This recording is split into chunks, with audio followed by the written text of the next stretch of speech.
Hello and welcome to the show. My name is Sam and this is The Lonely Chapter.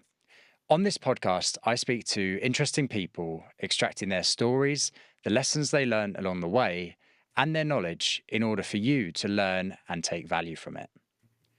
Today we're learning from Jeremy George. Jeremy found himself battling with his mental health in 2019 and after being laid off from work during lockdown, decided to take that opportunity to do some things he'd always wanted to do.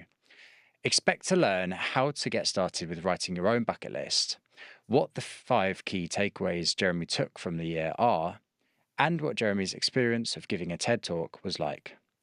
Thank you for listening. This one was made for your enjoyment.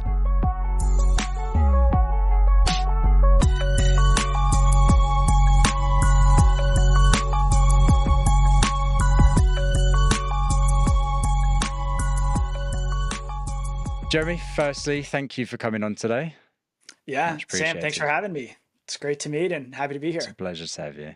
So I want to get started. I just want to go to your life before sort of pre-pandemic. So before you sort of started this journey, what was your life like? Just to get a base understanding. Yeah, sure. So, I guess the quick summary is I'd spent about I don't know, I think probably 7-8 years at that point working in various software companies. I started my career in the San Francisco Bay Area, and then I had ended up moving to New York. And I was living in New York at the time before COVID, before the pandemic hit. And as you know, having seen my TED conversation, I had reached certain milestones in my career and my finances and my general lifestyle. Felt like I was living in a really nice apartment in New York City, making more money than I'd ever made before. But when I hit these milestones, I realized that I wasn't any happier, and I thought they were supposed to make me happy, right? And it's such a cliche story, but I fell right into that trap. Um, and as a result of that realization that all these milestones, these things that were supposed to make me happy, didn't, I actually fell into this very deep depressive state where I started to question whether or not I even could actually ever be happy, or if I would ever forever just be chasing, the next thing. And it started to become my reality. And as you've described, I went through a period of suicidal ideation for about a year. And it was all stemmed on this notion that no matter what I did, I couldn't be happy. And then the pandemic hit, and there were a series of events that happened. And of course, I didn't talk about that in more detail, but I think the pandemic for many of us really forced us to reconcile with the fragility of life. And in some crazy ways, it ended up actually being great timing for me to be confronted with that reality, because it afforded me an opportunity to flip the script a little bit and say, okay, well, there's only so much I can control in my life. So why don't I deliberately go after and try to do things that make me happy? Yeah, I think there's a lot to be said for that feeling of never being fully satisfied sometimes with what you're doing. And like you say, hitting those milestones, I think a lot of people do that. A lot of people reach these things in their life that they get to, and then it's like, oh, that's it. And then Right. what? So what's Yep. next? Um, so going into the lockdown then, so you got laid off from your job during that, and that was obviously probably one of the lowest points for you. So talk us through that experience and what you learned from there and sort of what kickstarted your journey beyond that. Yeah, sure. And so actually, I'll back up even a little bit before that. In April of 2019 is when I started really seriously battling the suicidal ideation, and as I mentioned, it was about a year.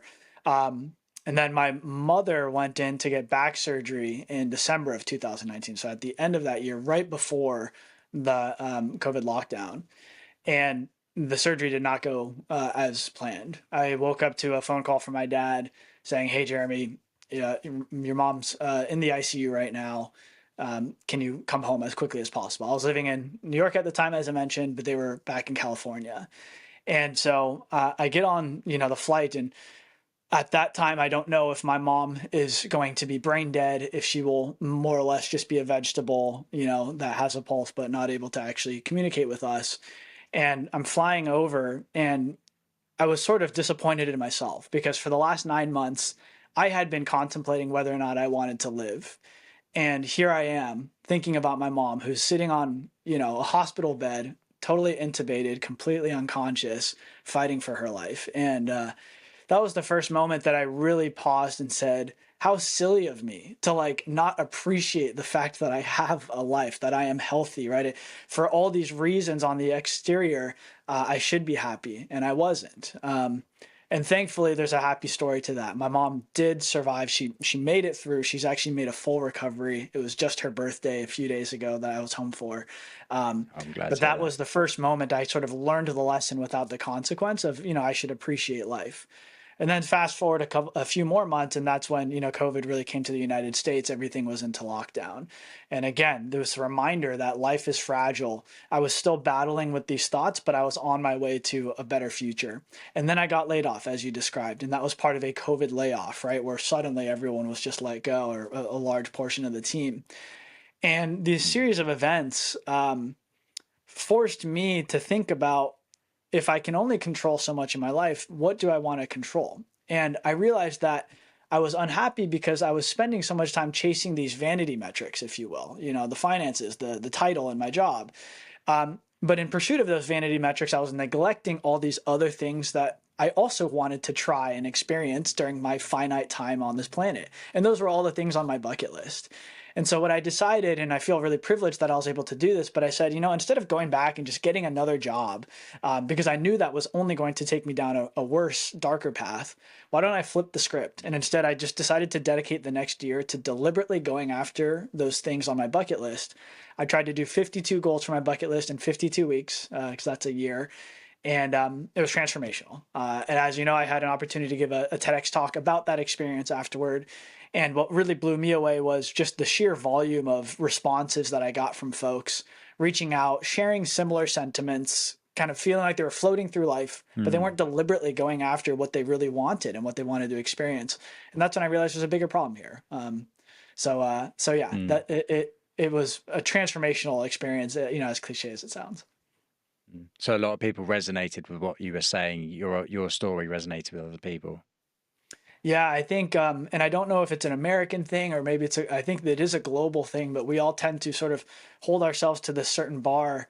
And we think that there are societal expectations of what we should do and the path that we should lead, but that isn't necessarily the path for everybody. And I think a lot of those folks will just follow that path because they think it's what they're supposed to do, only to realize much further down the road that there were all these other things that they wanted to try. There was actually a study done, I think it was at Cornell University, but there have been many studies done on people at the end of their lives, right? When they're sitting there and they're reflecting back on what they wanted to do.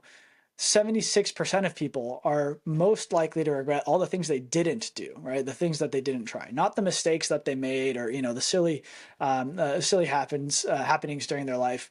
They regret not going after that career pivot, or they regret not trying that musical interest that they had, or they regret not going after that romantic interest that they wanted to pursue. And so that really hit home for me. And I figured, well, I don't want to be at the end of my life regretting the things that I didn't try. And so that's why, my motto now is just to take the leap. Mm. I've heard that's quite a common thing when people do ask those more elderly people or Mm. people at the end of their lives. I've never heard the statistic before. 76% is phenomenal. Like, that's a really high amount. And yeah, you are gonna regret the things that you don't try, because if you try them, this is something that I've spoken about with quite a lot of guests recently as well, is about trying things, experience the thing and see if it's right for you, and then put it to the side if not. But you've tried it and you've learned and you've moved on. Absolutely. And I think that's what creates a rich life. Yeah, 100%.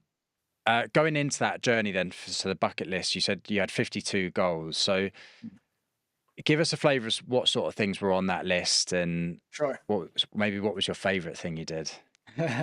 Yeah, it's a good question. And I think one thing I guess I should clarify, because often when people hear the term bucket list, they immediately think of all this like epic travel and adventure and skydiving. And, certainly those are things that if they matter to you, they should be on your bucket list. But if you really think about the true definition of a bucket list, it's just anything that you want to do before you die. And that can be very simple things as well, right? It can be a whole variety of things. So on my bucket list, I did have some of the bigger stuff, right? I tried to go see the Northern Lights. I went, cliff jumping in Hawaii. I went to go see the sunrise at Machu Picchu.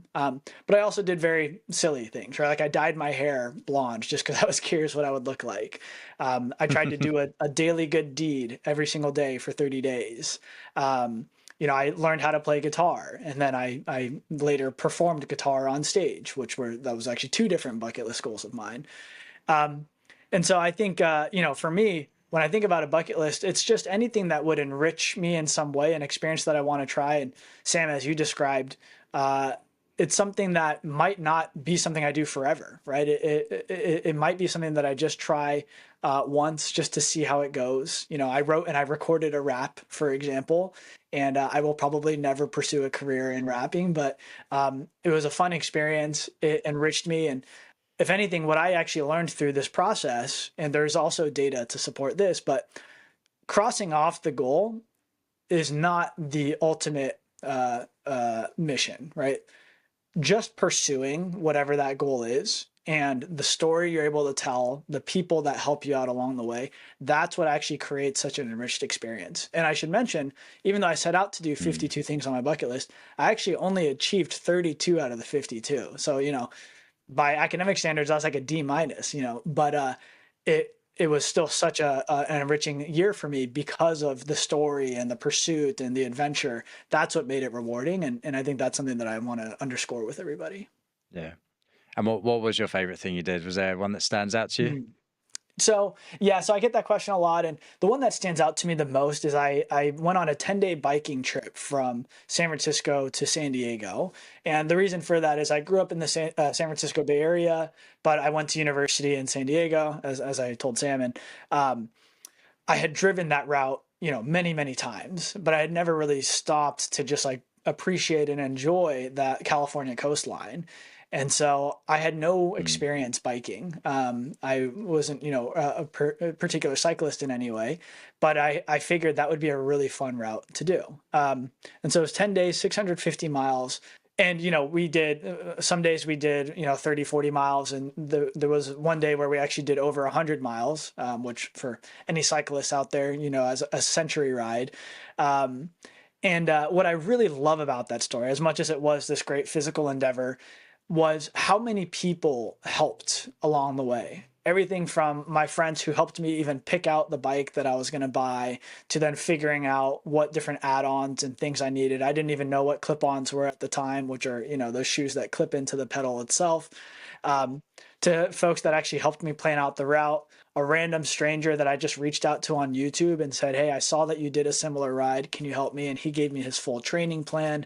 And then on the actual trip itself, I had one friend, his name's Andrew. He joined me for the entire trip. And, what was funny about that is we were just talking on the phone 2 weeks before the trip. And I just mentioned to him, "Hey, I've got this thing that I want to do." And he said, "Oh, I've always wanted to do that too." And so he was like, "I would love to join you." And at the time I thought, sure, right? Like there's no way he's actually going to come out here, but yeah, that would be great. 2 weeks later, Andrew's arriving at my parents' house with his bike. We're both standing above the Golden Gate Bridge, ready to bike 650 miles over 10 days. And he did it. It wasn't easy, but he did it. So what I love about that experience is there were people that joined me all along the route, people that helped house us. They gave us a couch to crash on during the trip. That's what really enriched that experience for me, was just the community around it and helping me pursue this, this one unique goal. Mm. And then that idea, so your friend joining you there, that became a bit of a feature then for some of the rest of your things on your list, right? So you started to invite someone else to each of your things, is that right? That's right. So I made it a rule that for every goal that I tried to pursue, I had to at least try to recruit one other person to join in some fashion, whether they're actually physically doing the thing with me, or they're merely there to be my accountability buddy. Or maybe it's someone who's already done that thing and they can just kind of help show me the ropes.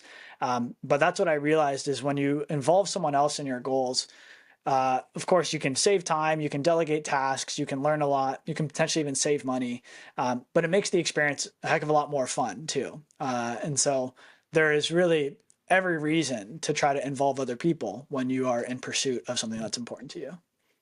Yeah, I think doing things together will also, if you're good friends already, it really like tightens that bond as well. You find out things about people that you wouldn't find out, especially if you are doing something like a huge cycle of that amount. Like that's going to bring you guys a lot closer. You're going to see each other when you're hurting, when you're Mhm. struggling, and keep each other going. So that's really nice. How does it feel? How did it feel getting to the end of that 52 weeks and looking back on that year? Like, what sort of things did you think? Did you before you had that feeling of not having any satisfaction? Did you feel satisfaction at the end of that year? For me, what it really boiled down to is I had rediscovered an enthusiasm for life that I had previously lost. And I don't want to overstate, I still struggled with mental health at the end of that year, certainly. I still had moments where it kind of come back. But the clear difference for me was before I decided to embark on this journey, it was just about every single day that I questioned whether or not happiness was attainable. And I sort of just had this sense of meaninglessness. And I think something that is often misconstrued when folks think about depression or when they think about suicidal ideation is I was never really sad. You know, the sadness wasn't exactly the Mm. feeling that I had.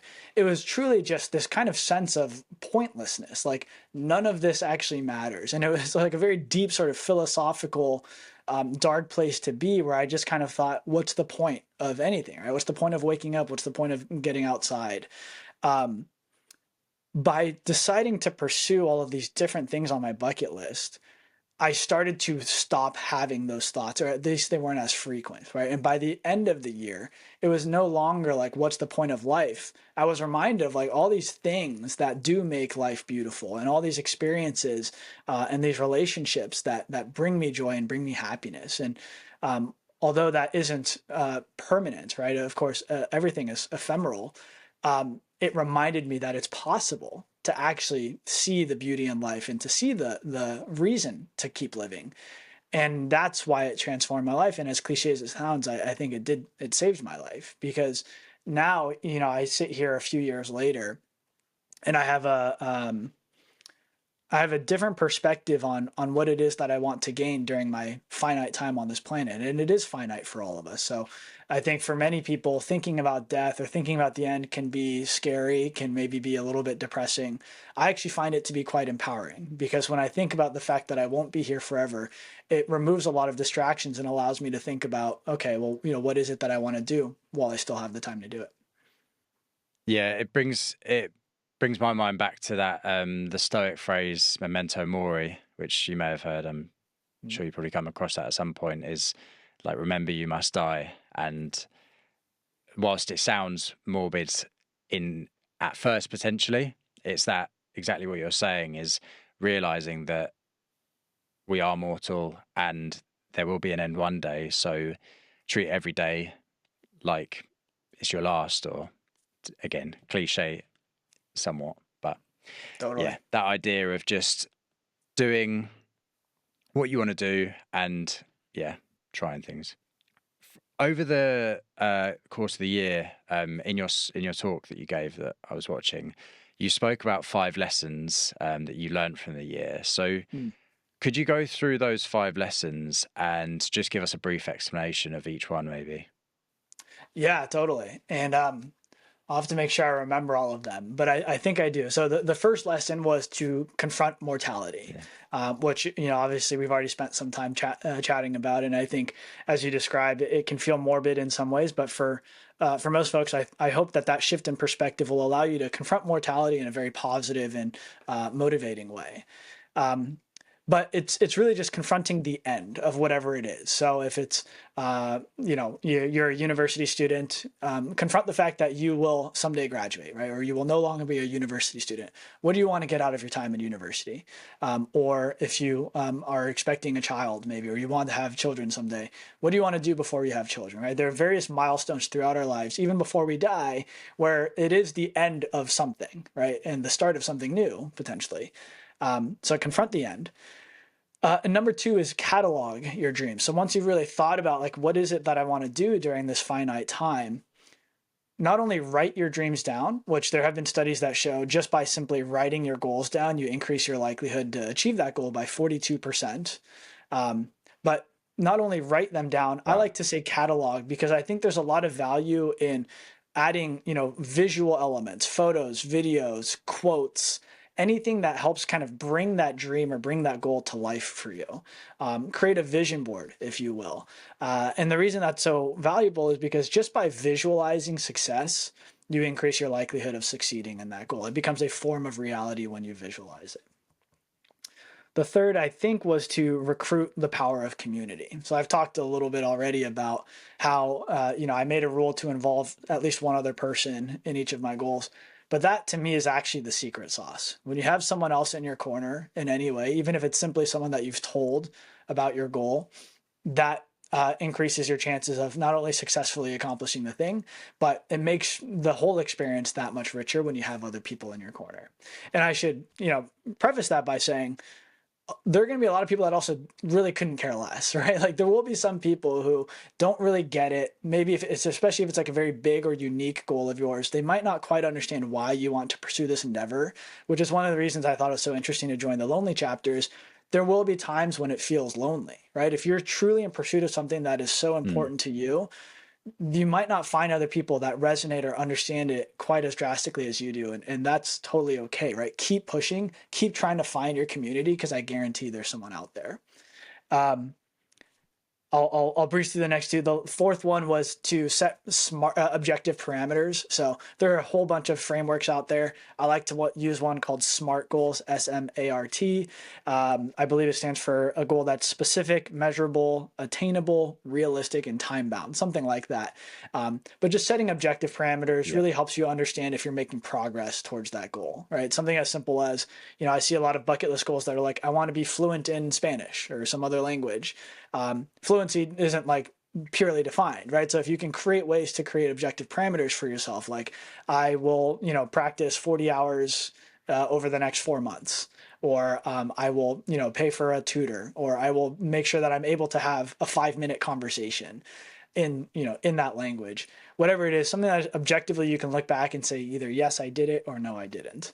And then the fifth and final rule is to celebrate failure. I think that for many folks, part of the reason we don't take the leap on our dreams is because we're afraid of that failure. We're afraid of rejection, embarrassment, whatever it is.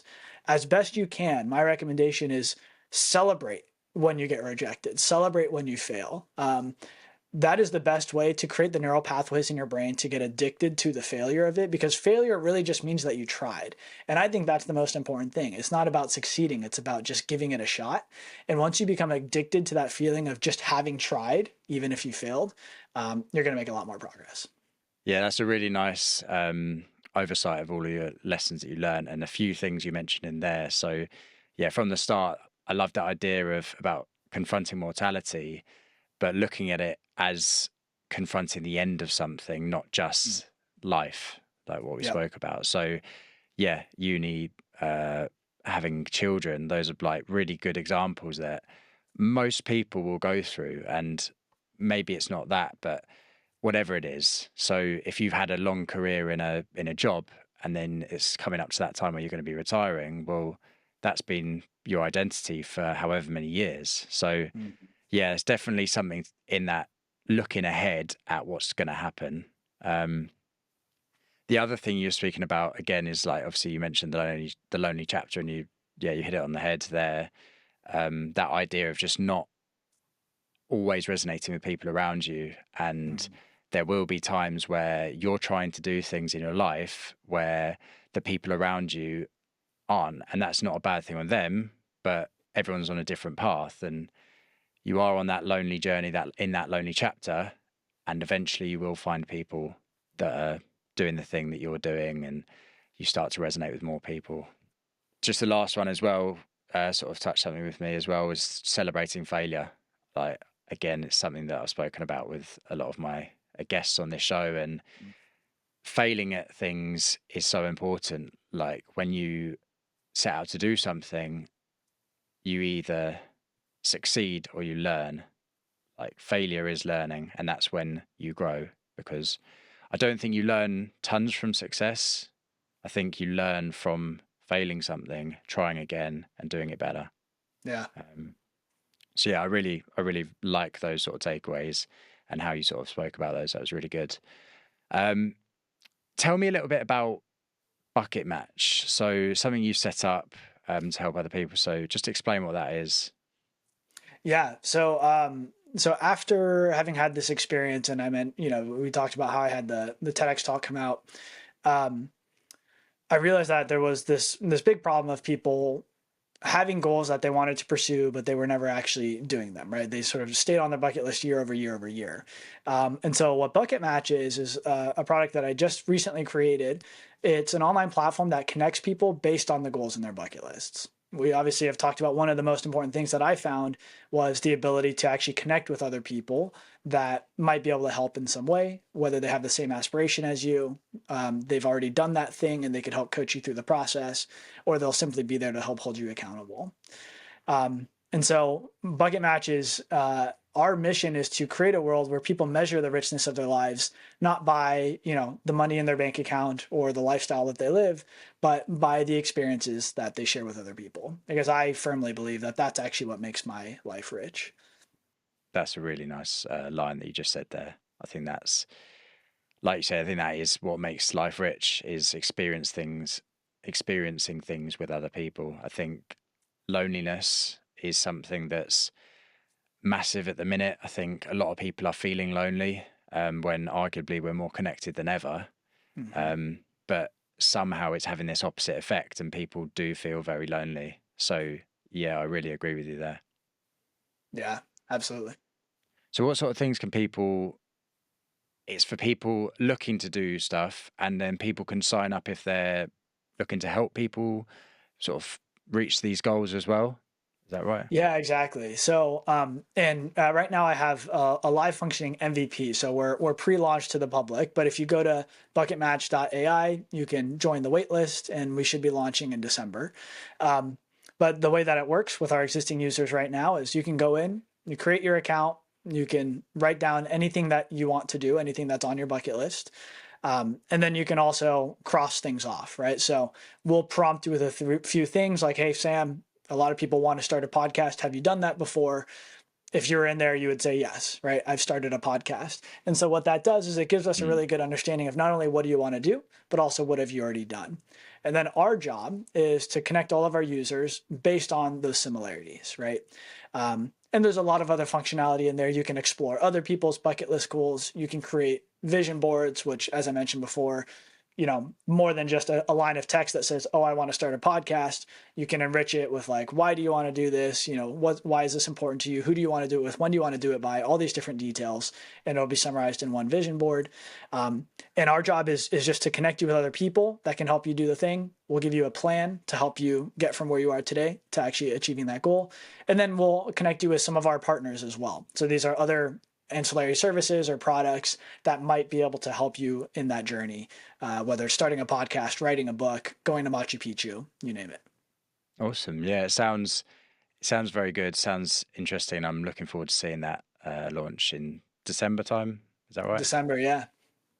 Yeah, appreciate it. But we've got 100 folks using the platform now, and so if anyone who's listening to this wants to reach out and asks me, I'd be happy to give you early access to the platform as well. Of course, we're always looking for more feedback. Okay, awesome. Yeah. Um, and the TED Talk, so it's something we mentioned a few times. So I just wanted to ask like what that experience was like for you, sort of being asked to do that, and yeah, what was it like? Yeah, and this is actually a great, I think, example of the celebrate failure thing. So one of the goals on my bucket list, and just a quick step back. So I actually started my bucket list when I was 19 years old. I was a first year in college. And, I had written like over 100 things I wanted to do. Every year I would revisit it, cross some things off, add some things, delete some things. Um, I wrote down very young that I wanted to give a TED talk, and I didn't know what it was going to be about, right? But I remember I would watch these, 15 to 20-minute videos of someone who had spent so much time and they had condensed all of that knowledge and experience into 15, 20 minutes. I thought, wow, that's incredible. And if I ever have an opportunity to be on stage, that hopefully means I've done something pretty incredible with my life too. So having that on my bucket list, I didn't really know where I would do, like how I would even do that. But once I had this what a year experience, the 52 goals in 52 weeks, I just reached out to a bunch of different places that were hosting TEDx conversations. I reached out to 11 and I got rejected by 10 of them. And so I think that's a reminder that, it only took one, right? One person got back to me and said, "Oh, this is actually an interesting story. We'd love to have you." And, that TEDx talk is really what has sort of blossomed everything else. Um, but for every rejection that I got, I still celebrated that. It was a reminder to me that I was trying. And as long as I tried, eventually something would work out. So, yeah, I think just another reminder of why it's so important to celebrate failure in pursuit of all of your goals. Listening to that, like you said about the condensing of value, it's not super long, but you got a lot of value into it. And yeah, I took some things away. So it was, Appreciate it. yeah, kudos to you. So one thing that I like to do, well, I've started to do recently at the end of the episode, is to give the listener something to take away. So I ask each guest now to leave the listener with a question. So, listener, if you're still listening, listen closely. So, what I want you to give them is a question that they can take away and ask someone else in their life. So, it could be a family, it could be a friend, it could be a stranger. And it doesn't have to be anything on topic that we've discussed today, but it's just something for them to take away for the week as a conversation starter. Sure.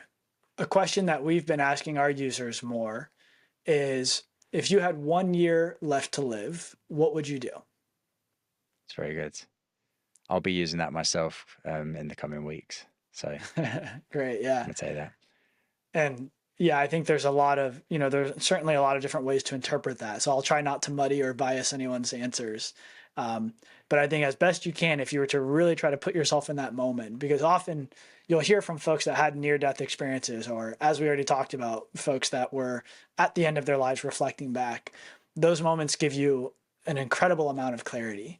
But if you think about it in sort of a surface level way, you might not get to the real depth of what you would actually feel. And so as best you can, and I know it's a little bit scary, it's a little bit uncomfortable, but if you can imagine, if you truly only had 1 year left on this planet, what would you want to do with your time? And I think it'll give you a lot of clarity on what you should be doing.